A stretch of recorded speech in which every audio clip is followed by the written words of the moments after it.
Hi all ఇప్పుడే మన జియో హాట్‌స్టార్‌లో రీసెంట్‌గా స్ట్రీమింగ్‌కి వచ్చిన 'సుందరకాండ' అనే మూవీ చూసా. Starring Nara Rohit and Sridevi.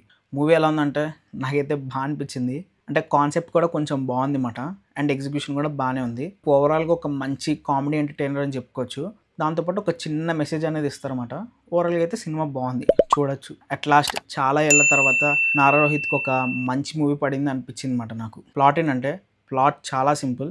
మన నారా రోహిత్ వచ్చేసి యాజ్ యూజువల్‌గా తను బయట ఎలా ఉన్నాడో సేమ్ మూవీలో కూడా అలాగే ఉంటాడనమాట. ఒక మిడిల్ ఏజ్డ్ పర్సన్ అనమాట. తినొచ్చేసి ఏంటంటే ఒక టీనేజ్ అమ్మాయితో లవ్‌లో పడతాడనమాట. ఆ టీనేజ్ అమ్మాయితో లవ్‌లో ఎందుకు పడతాడంటే యాక్చువల్‌గా తిను పెళ్లనేది చేసుకోడు. అది ఎందుకు చేసుకోవాలంటే తినకు ఒక 5 క్వాలిటీస్ అనేవి కావాలన్నమాట. తను పెళ్లి చేసుకున్న అమ్మాయిలో. ఆ 5 క్వాలిటీస్ అన్నీ ఉండాలి.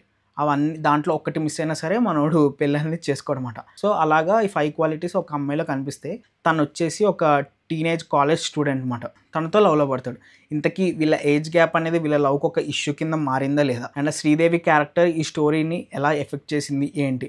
ఇది తెలుసుకోవాలంటే ఈ మూవీ చూడాలన్నమాట. Coming to positives. ఈ మూవీలో పాజిటివ్స్ ఏంటంటే ఫస్ట్ ఆఫ్ ఆల్ స్టోరీ అనేది బాగుంది. యాక్చువల్‌గా వాళ్ళు ఎంచుకున్న పాయింట్ అనేది బాగుందన్నమాట. దగ్గరగా ఒక 35-40 ఇయర్స్ పర్సన్ 19-20 ఇయర్స్ అమ్మాయిని లవ్ చేస్తాడు. ఇలాగ వీళ్ళిద్దరి మధ్య లవ్ స్టోరీ అనేది మంచిగా రాసుకున్నారు.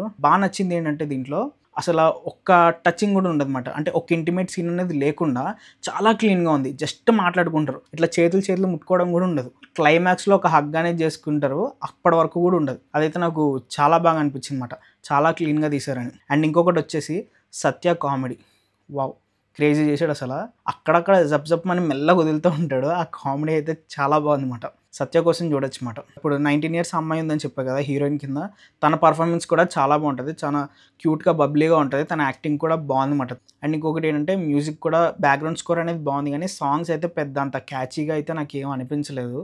నార్మల్‌గా ఓకేగా ఉందన్నమాట. ఇంక ఓవరాల్‌గా మూవీ చూడాలా వద్దా అంటే చూడొచ్చు. ఫ్యామిలీతో సహా అందరూ కలిసి మంచిగా చూడొచ్చుమాట. మంచి ఫ్యామిలీ ఎంటర్‌టైనర్. అంటే మరీ ఓవర్‌గా నవ్వేసుకోవడం అయితే ఉండదు గానీ పర్లేదన్నమాట. ఒక డీసెంట్ వాచ్. అండ్ క్లైమాక్స్‌కొచ్చేసరికి ఒక చిన్న మెసేజ్ అనేది ఇస్తారు. ఆ మెసేజ్ కూడా బాగుందన్నమాట. సరే మరి నెక్స్ట్ వీడియోలో మళ్ళీ కలుద్దాం. అంతవరకు బై.